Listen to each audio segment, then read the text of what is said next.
Irénée. Merci aussi pour les hommes et femmes de Dieu que Dieu a mis à leur disposition. La prophétesse, les anciens, les diacres. Et merci encore pour tout le peuple de Dieu et tous ceux qui œuvrent dans la maison de l'Éternel. Que Dieu se souvienne de vous. Amen. Alléluia. Amen. Que Dieu bénisse son peuple et accorde encore la grâce. Merci encore à Dieu le Père qui nous a bénis de toutes sortes de bénédictions dans les lieux très hauts. Merci encore pour son amour qu'il a accordé pour son Fils. Sans plus attendre.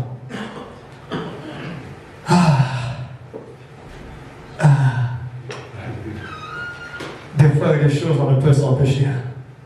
Quand on regarde le temps, des fois, on peut couper. Mais quand le cœur veut louer, veut adorer, on ne l'arrête pas. Il n'est pas contrôlé par le temps. Mais c'est compliqué. Il faut qu'on arrête de contrôler le temps. Que Dieu vous bénisse. Donc, sans plus tarder, on va lire dans Matthieu. On va prendre une pensée du Seigneur. Matthieu 21, verset 33 à 44. C'est la parabole du vigneron. Mais moi, je l'ai intitulé sur un sous-thème qui fait suite un tout petit peu au message dernier. La dernière fois, on avait vu les critères de fonctionnement de Jésus, mais si on va voir là-bas, c'est sous le point de Dieu. Et là, c'est les critères de fonctionnement de Jésus, mais on parlera du choix. Alléluia. Amen. Donc, je reprends Matthieu 21, le verset 33 à 44. Alléluia. Amen. Est-ce que quelqu'un est fatigué en ce lieu? Non. Du non. Alléluia. Amen. Il n'est pas dit qu'on ne peut pas être fatigué. Alléluia. Amen. Je reviens encore le ciel. Mais on peut être fatigué.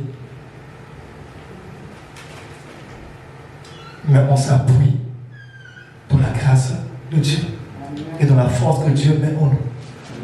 Alléluia. Et voilà pourquoi on dit, est-ce que quelqu'un est fatigué en ce lieu? On dit non, on n'est pas fatigué. Parce que c'est Dieu qui est au contrôle de tout, qui est au-dessus de toutes choses. Je lis Matthieu 21, chapitre 33, verset 33 à 44. Écoutez une autre parabole. Il y avait un homme, maître de maison, qui planta une vigne. Il l'entoura d'une haie, il creusa un pressoir et bâtit une tour. Puis il l'afferma à des vignerons et quitta le pays. Lorsque le temps de la récolte fut arrivé, il envoya ses serviteurs vers les vignerons pour recevoir le produit de sa vigne. Les vignerons s'étant saisis de ses serviteurs, bâtirent l'un, tuèrent l'autre et lapidèrent le troisième. Il envoya encore d'autres serviteurs en plus grand nombre que les premiers. Et les vignerons les traitèrent de la même manière. Enfin, il envoya vers eux son fils en disant, ils auront du respect pour mon fils. Et quand les vignerons virent le fils, ils dirent entre eux, voici l'héritier, venez, tuons-le et emparons-nous de son héritage. Et ils se saisirent de lui, le jetèrent hors de la vigne et le tuèrent. Maintenant, lorsque le maître de la vigne viendra, que fera-t-il à ces vignerons? Ils lui répondirent, il fera périr misérablement ces misérables. Et il affermera la vigne à d'autres vignerons qui lui en donneront le produit au temps de la récolte. Jésus leur dit, n'avez-vous jamais lu dans les Écritures la pierre qu'ont rejetée ceux qui bâtissaient est devenue la principale de l'homme? C'est du Seigneur que cela est venu et c'est un prodige à nos yeux. C'est pourquoi je vous le dis, le royaume de Dieu vous sera enlevé et sera donné à une nation qui en rendra les fruits. Celui qui tombera sur cette pierre s'y brisera, et celui sur qui elle tombera sera écrasé. Amen. Amen. Deux choses, même trois si je peux dire. Au verset 37, on dit, ils auront du respect pour mon fils. Alléluia. Amen. ils auront du respect pour mon fils. Et au verset 40, c'est une question qu'on pose. Maintenant, lorsque le maître de la vigne viendra, que fera-t-il à ces vignerons? Ces vignerons qui ont lapidé, qui ont tué. Et la dernière question, bon, enfin, c'est pas une question, plutôt au dernier, c'est celui, donc, le dernier conseil, ou la sanction, la sentence, je peux dire, qui est donnée dessus, dit, celui qui tombera sur cette pierre s'y brisera, et celui sur qui elle tombera sera écrasé. Donc, celui qui tombera sur cette pierre s'y brisera. Je prends une pierre que je mets à côté.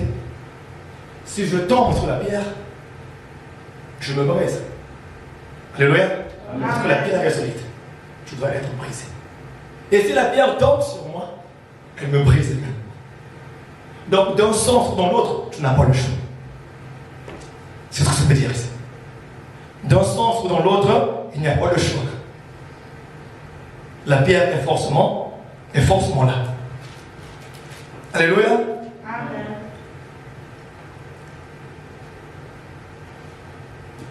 Il y avait un propriétaire qui planta une vigne.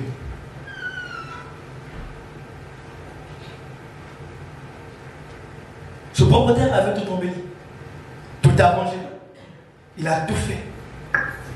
C'est dit non, mais il faut que j'arrange le pressoir, que je mette une tour, que je mette tout ce qu'il faut. Vraiment, il s'est arrangé.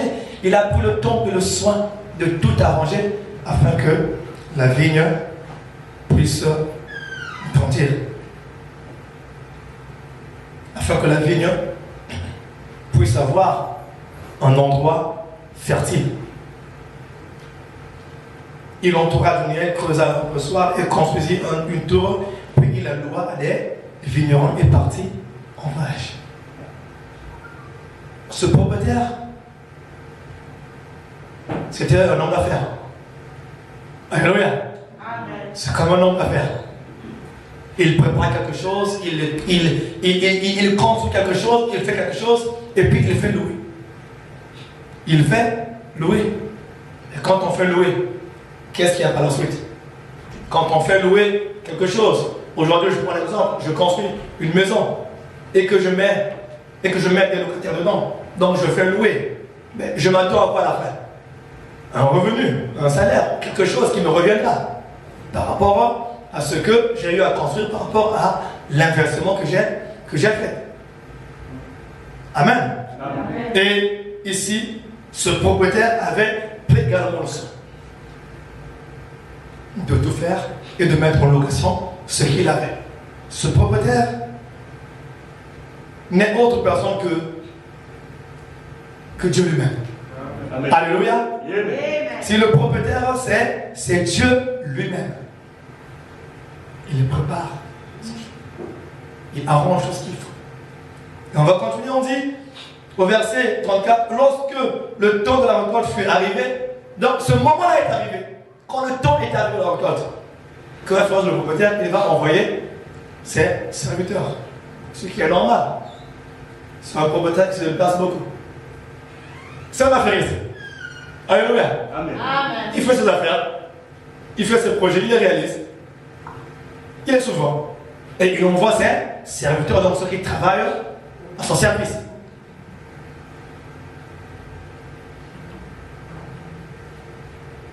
Et quand il va envoyer ses serviteurs pour recevoir la part de la récolte, le problème qui va se passer, ce sont les vignerons. Ce sont les vignerons, donc ce sont les locataires.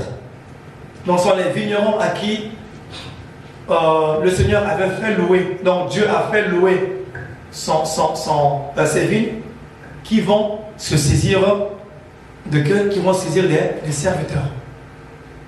Et quand ils vont se saisir de ces serviteurs-là, ils vont les battre.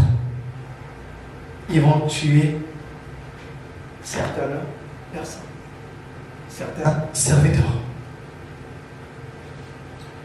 Donc ils les battirent, les autres ils lapidèrent. Dans le troisième lieu, lapidèrent.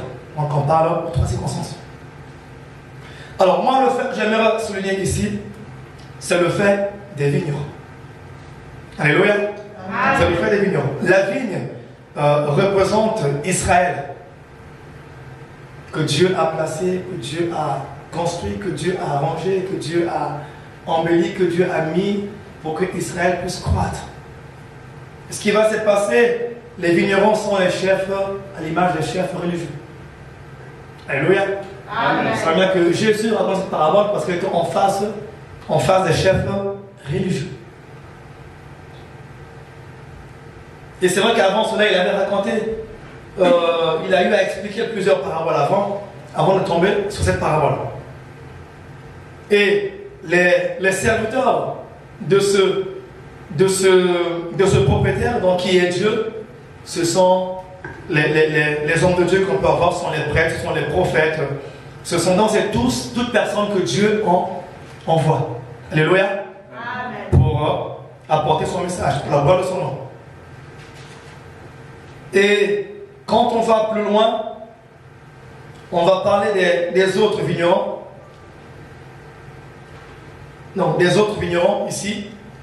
Non, ces autres vignerons en fait parleront. Les autres vignerons, ce sont donc correspondent simplement aux non-juifs. Alléluia, parce qu'il y avait ceux qui appartenaient à la vigne, ceux qui étaient à la vigne étaient Israël, et les autres vignerons qui correspondent aux non-juifs. Alors, quand on regarde le verset, à partir du verset 36, il dit, il envoya encore d'autres serviteurs en plus grand nombre que les premiers.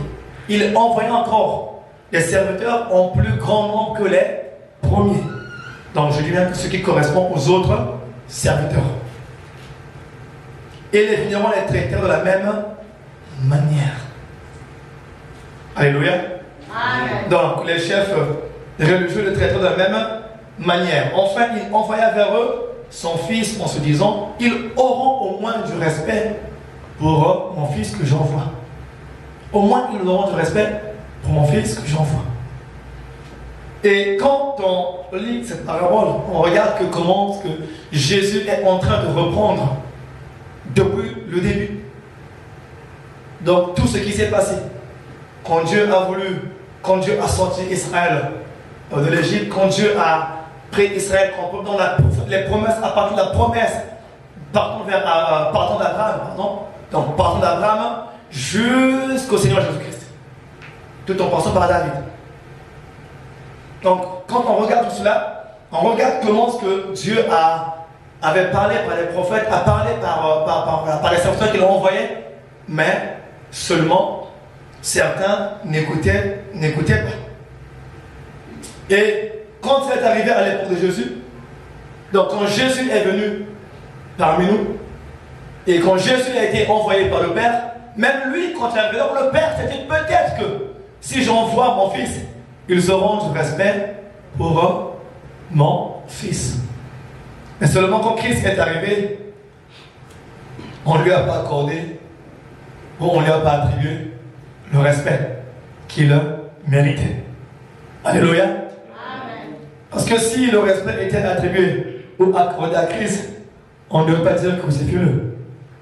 Alléluia. Amen.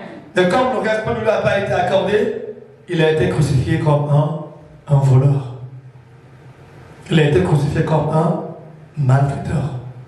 Lui qui n'a point péché, lui qui n'a rien fait de mal. Il ne faisait qu'annoncer la parole de Dieu, mais le doigt a été sur lui. Il ne faisait qu'annoncer la parole de Dieu, mais tous ceux ont été contre lui. Il ne faisait qu'annoncer la parole de Dieu, tous sont liés contre Jésus-Christ. Contre Christ. Et ce qui va se passer avec cette loi, au verset 30, on dit que mais quand les vignerons virent le Fils, ils se dirent entre eux, voilà l'héritier. Donc lorsqu'ils ont vu le Fils, ils se disent, voilà encore l'héritier, il est là. Attrapons-le et tuons-le. J'essaie de réfléchir, mais c'est bizarre même. Ils ont tué, ils ont lapidé, ils ont bâti ce que le propriétaire avait envoyé. Mais je me suis dit, mais ces vignerons sont courageux. Alléluia. Ces vignerons sont courageux. Donc ils ne craignent même pas que c'est le propriétaire qui a envoyé, celui qui est propriétaire de la ville. Et non. Pas égard sur lui, ou pas égard sur son fils. Voilà l'héritier qui arrive. Attrapons-le et tuons-le. Maintenant, la question nous est posée au verset 40 que j'ai dit tout à l'heure. Maintenant, lorsque le maire de la ville viendra, que fera-t-il à ces vignerons? Que fera-t-il à ces vignerons? Ou qu'est-ce qui va se passer? Ici, quand on ramène à notre époque, alléluia, quand on prend les vignerons, ce sont ceux qui vont marcher sans leur propre désir, sans leur propre foi. Alléluia. Amen. Ça peut être des servantes, des serviteurs. Cela peut être n'importe qui, mais qui ne fait pas la volonté de Dieu, ou qui ne veut pas recevoir la parole de Dieu, ou celui qui refuse la parole de Dieu. Alléluia. Amen. Ces vignerons connaissaient très bien ce qu'était la vie du propriétaire. Ils avaient la connaissance de la vie du propriétaire, mais seulement ils n'ont pas accueilli tous les serviteurs ou tous les hommes que Dieu avait envoyés, ou bien que le propriétaire avait envoyés vers eux. Ils ont préféré les lapider, ils ont préféré les traiter, ils ont préféré les tuer. Cela veut dire quoi? Cela veut aussi dire une chose, qu'il est difficile que le monde ou la pensée du monde puisse aimer Dieu. Alléluia. Amen. Il est difficile que le monde ou la pensée du monde puisse aimer Dieu ou puisse s'attacher à Dieu. Et des fois, ces choses entrent également dans l'Église sous différentes tendances. Alléluia. Amen. C'est même pensée.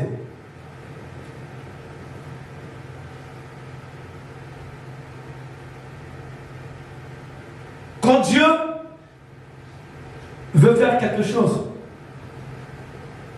quand Dieu veut accomplir une promesse qu'il a dite, quand Dieu veut retracer, veut arriver à quelque chose qu'il a préparé, il y a beaucoup de choses également qui peuvent se passer.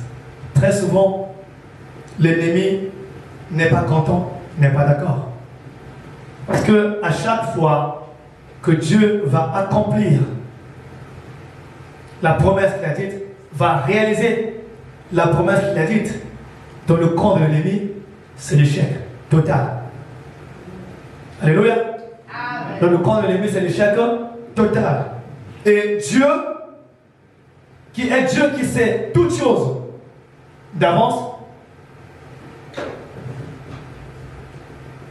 vous savez, le Seigneur est un Dieu très très très sage. Amen. Alléluia. Amen. Très très très très sage. Parce qu'il a construit une vie. Il a pris le temps. Il a pris le soin. Ce qu'il va faire, c'est quoi? Il va prendre cette vie. Il va la faire louer. Alléluia. Amen. Il va la faire louer. Mais pourtant, il pouvait conserver cette vie lui-même. Il pouvait la conserver lui-même. Et traiter lui-même. Parce qu'il y avait des serviteurs. Pour la récolte ou pour la croissance de cette vie, en fait. Mais non, il ne voulait pas qu'il soit simplement propriétaire seul de la chose, mais il voulait partager la chose avec les autres, avec les vignerons. Alléluia. Et c'est ce que Dieu a fait avec le monde.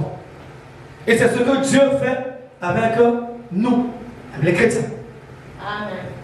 Donc il prend ce qui est à lui, ce qui a construit lui, ce qu'il a fait, il nous le donne. Amen. Alléluia. Amen. Et quand il nous le donne, des fois, qu'est-ce qui arrive ou qu'est-ce qui se passe? Alléluia. Amen. Des fois, nous négligeons. Des fois, nous mettons de côté. Des fois, on ne s'occupe pas. Donc, il y a beaucoup de choses, en fait, que nous faisons face à ce que Dieu donne. Et combien même, lorsqu'il nous a envoyé son Fils unique, ce qui s'est passé, c'est quoi? C'est un refus total. Ils ne lui ont pas accordé le respect. Alléluia. Ils ne lui ont pas accordé le respect. Et c'est ce qui arrive parfois dans les enfants de Dieu, où Dieu prévoit, où Dieu a tout arrangé, a tout donné. Et malgré cela, des fois, on n'accorde pas de respect au Seigneur. Ou soit on veut faire les choses à notre manière. Ou selon que nos corps nous donnent des pulsions. Ou sur nos propres voies. Mais ici, Dieu souligne. Dieu souligne ici le respect. Il dit, ils auront au moins le respect en mon Fils. Parce que le fait, c'est quoi? Le fait de bâtir, de battre, de maltraiter, ou de lapider, ou de tuer les serviteurs que le propriétaire avait envoyés, cela montre un manque de respect à l'égard du propriétaire. Aujourd'hui, je suis locataire. Si un propriétaire m'envoie un de ses serviteurs, je dois au moins respecter ce propriétaire, ce serviteur-là. Parce que je dois le respecter. Parce que ce serviteur, c'est elle, le propriétaire qui l'a envoyé. Alléluia. Et si je ne le respecte pas, mais au moins si je vois son fils, je dois avoir le respect de son fils. Je dis, ah, tiens, c'est le fils du serviteur.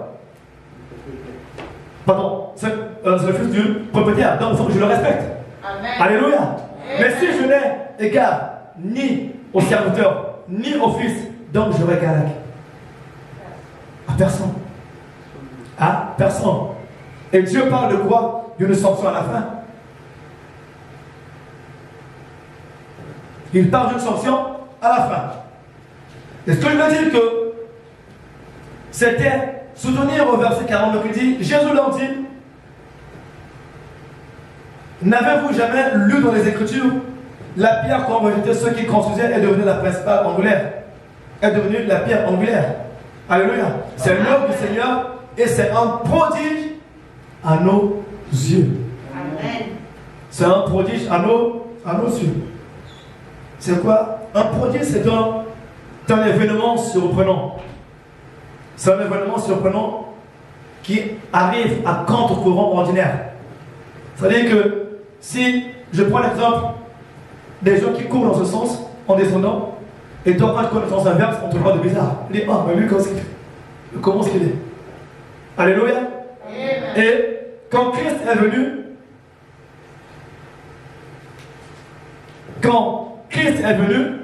Christ était ou est un prodige. Amen. Parce qu'il ne marchait pas dans le sens du courant des hommes, mais il marchait dans le sens du courant de Dieu. Selon ce que Dieu avait mis en sa bouche, que le Père avait mis en sa bouche, parce qu'il est Dieu lui-même. Et tandis qu'un prodige, c'est aussi un événement extraordinaire ou surnaturel. Ou surnaturel. C'est pourquoi je vous le dis, le royaume de Dieu vous sera enlevé et sera donné à un peuple qui en produira des fruits. Donc là, Jésus continue encore à expliquer. Il dit non. Ce que vous n'avez pas voulu recevoir, mais sachez qu'une chose, cela vous sera enlevé. Donc, ce qui vous a été promis vous sera enlevé et sera attribué à un autre peuple. Alléluia. Et sera attribué à un autre peuple. Pas forcément les Juifs. Non, des non-Juifs. C'est ce que toi et moi nous sommes aujourd'hui. Amen. Alléluia. C'est ce que toi et moi nous sommes aujourd'hui. Là où ceux qui étaient juifs n'ont pas reçu Jésus comme Seigneur et Sauveur, n'ont pas reçu les propriétaires on lapidait les propriétaires, on tuait les propriétaires, on chassait les propriétaires. Et là où même quand le fils est venu, non pas voulu le recevoir en tant que fils, on va vous le répéter en tant que fils. Dieu s'est dit, bon d'accord, comme vous ne voulez pas de tout ceci, je donne cela à d'autres personnes qui peuvent en avoir besoin. Amen. Alléluia. Amen. Et le regard de Dieu, le choix de Dieu s'est tourné vers ceux qui étaient non-juifs.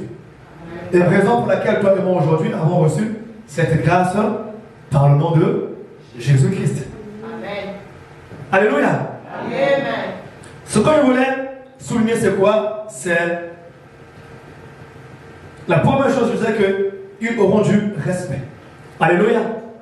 En tant que chrétien, en tant qu'enfant de Dieu, nous devons avoir du respect en la personne de Christ ou de Dieu. Amen. Amen. Alléluia. Amen. Et très souvent, aujourd'hui, on constate aussi beaucoup de choses. Il y a beaucoup de dérives. Beaucoup de dérives, pourquoi? Parce que simplement on a fait le respect du fort en Dieu. On prend Dieu pour notre pote. Ah, Dieu est mon pote. Mais, vous savez, Dieu est merveilleux. Amen. Jésus, quand il est venu, il a dit non. Ce sont mes frères. Amen. Alléluia. Amen. Jésus nous a présentés comme frères devant le Père. Et comme nous avons reçu un nom, frère de Jésus-Christ devant le Père, des fois on commence à faire plus que des frères. Alléluia. Amen. Des fois le chrétien commence à faire plus que le frère.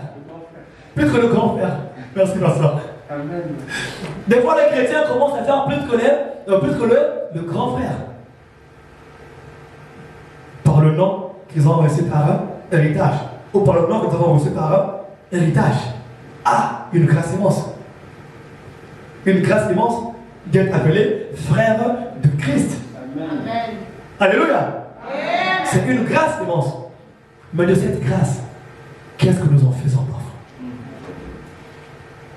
Dieu s'est dit non. Comme ils ont refusé, je porte mon choix sur ceux-là. Donc, je regarde sur ceux-là.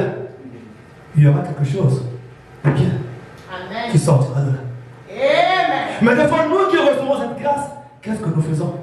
Nous bafouons parfois le nom de Jésus-Christ. Par quoi? Nos comportements, notre attitude, notre façon de faire. Ah, moi ceci, moi cela. Ah, il y a ci, il y a ça. Des querelles, des jalousies, des disputes. Ce dont Paul parle. Beaucoup de choses. Nous bafouons le nom de Christ. Et quand le Père regarde encore, il dit, oh, moi j'ai retiré ci, j'ai fait porter mon choix sur ceux-là. Et ceux-là, qu'est-ce qui se passe? Ils font pareil. Ils font pareil. Bien aimé, Dieu nous demande, nous rappelle encore à l'ordre de changer. Amen. Alléluia. Amen. De changer. Cette parabole a été, Jésus l'a dite pour nous. Amen. Alléluia. Amen. C'était pas pour ceux qui étaient présents, bien aimés, mais pour la génération à venir. C'était pour nous. Afin que quand ces choses-là arriveront, que nous puissions regarder à cela, que nous puissions nous rappeler que Dieu avait d'abord choisi une première part, mais qu'il n'a pas respecté son nom, et il s'est tourné, il a tourné son choix vers une seconde part. Amen. Alors, ne cherchons pas en tant que chrétien que Dieu tourne son choix vers une troisième part. Ça sera vraiment lamentable pour les enfants de Dieu.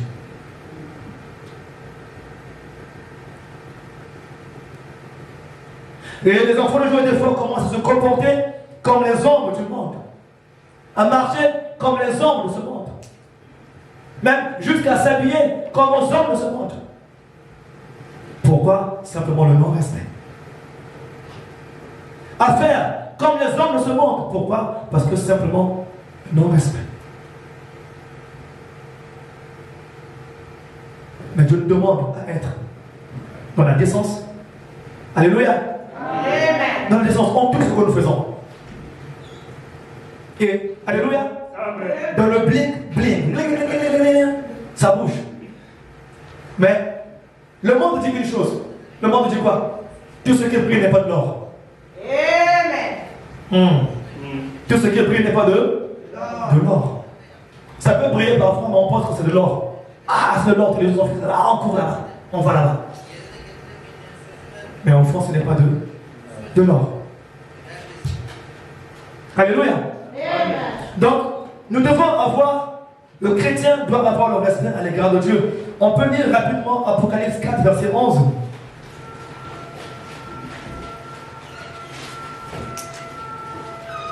Et la conséquence du non-respect, c'est que Apocalypse 4, verset 11, verset 11, je lis au nom du Seigneur. Seigneur notre Dieu, tu es digne de recevoir la gloire, l'honneur et la puissance, car c'est toi qui as créé toutes choses. alléluia, Elles sont venues à l'existence parce que tu l'as voulu. alléluia. Amen. Elles sont venues, donc c'est Dieu qui a créé toutes choses. Et ces choses sont venues à l'existence parce que Dieu l'a voulu. Amen. Pas parce que nous l'avons voulu. Alléluia. Mais c'est parce que Dieu l'a voulu, bien aimé. C'est une grâce immense. Je rappelle encore, c'est une grâce. Bien aimé, Dieu peut faire aujourd'hui que tu disparaisses. Tu disparaîtras. Tu diras quoi? Alléluia. Ah, toi qui parles, moi je suis le grand bishop. Ah, moi je suis la grande prophétesse. Yes. Ah, moi je suis le grand ancien. Peut-être que l'ancien l'est. Si Dieu te fait disparaître, qu'est-ce qui va arriver? Bien. Si Dieu dit disparaît, c'est Fini. c'est fini. Ah, moi quand je chante, la voix monte jusqu'au troisième ciel. Ah, la voix monte, hein. J'ai une belle voix, moi. Ah, moi quand je. Ah, moi. On ne joue comme l'on parle. Moi. Non, c'est Dieu. Et Dieu. Et rien que Dieu. Rien que Dieu. Amen. Dans la bouche des enfants de Dieu, on entend maintenant beaucoup plus de moi que de Dieu. Quand je fais ceci, quand je monte, quand je descends, quand, jusqu'à quand? Nous dirons quand. Alléluia. Jusqu'à quand nous dirons quand? Mais Dieu veut le respect pour son nom. Amen. Dieu a dit, j'envoie mon fils. Peut-être qu'ils auront du respect pour mon fils. Il envoie le fils, respect gratuit. Yes. Il envoie le fils, respect gratuit. On l'a même crucifié. Traité de voleur.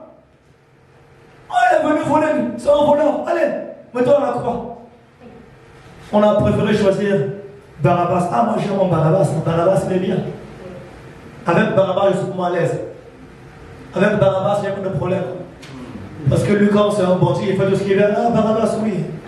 On aime bien porter Barabbas. Ah, Barabbas. Au lieu de choisir Jésus qui nous a choisis. Bien aimé, ce n'est pas nous qui avons choisi Dieu, mais c'est Dieu qui nous a choisis.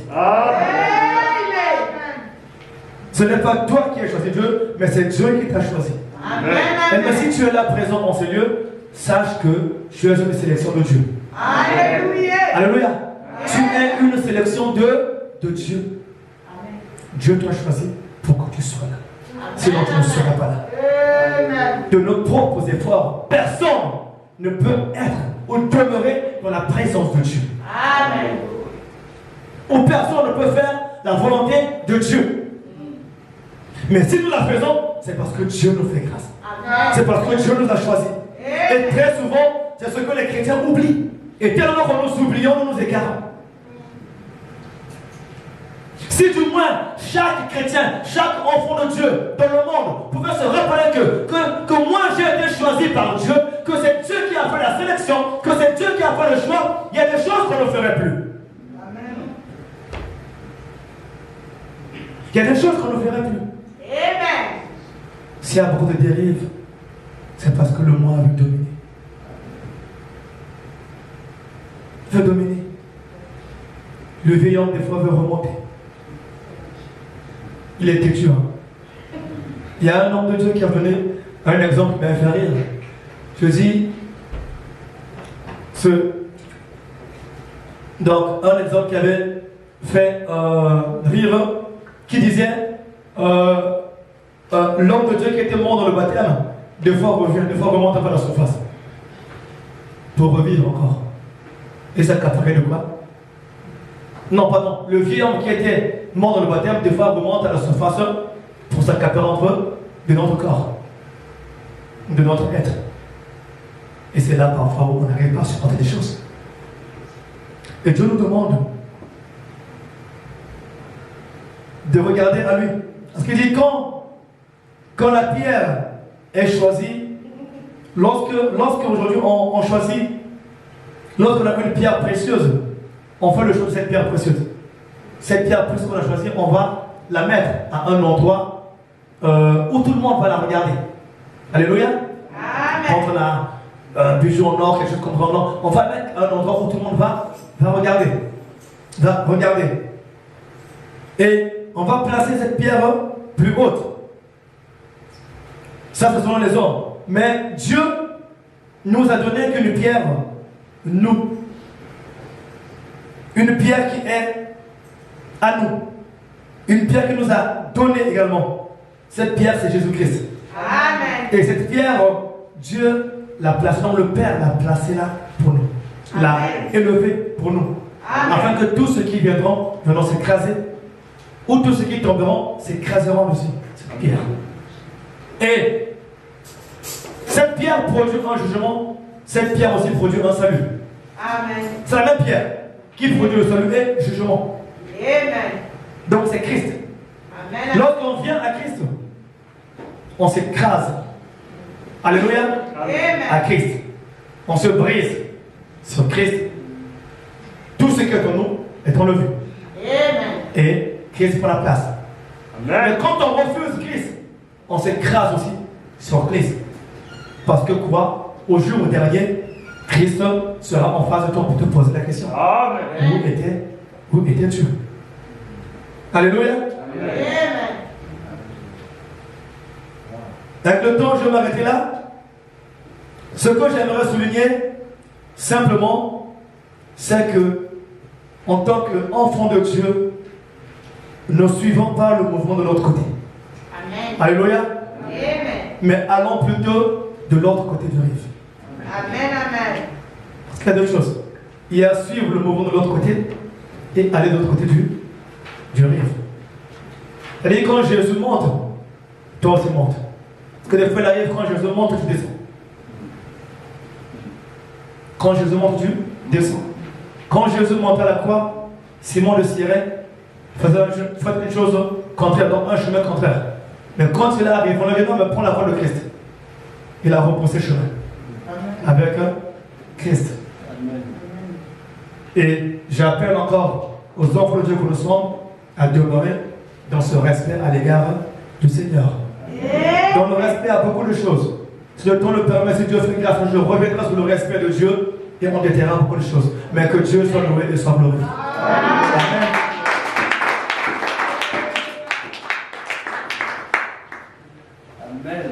Amen. Amen.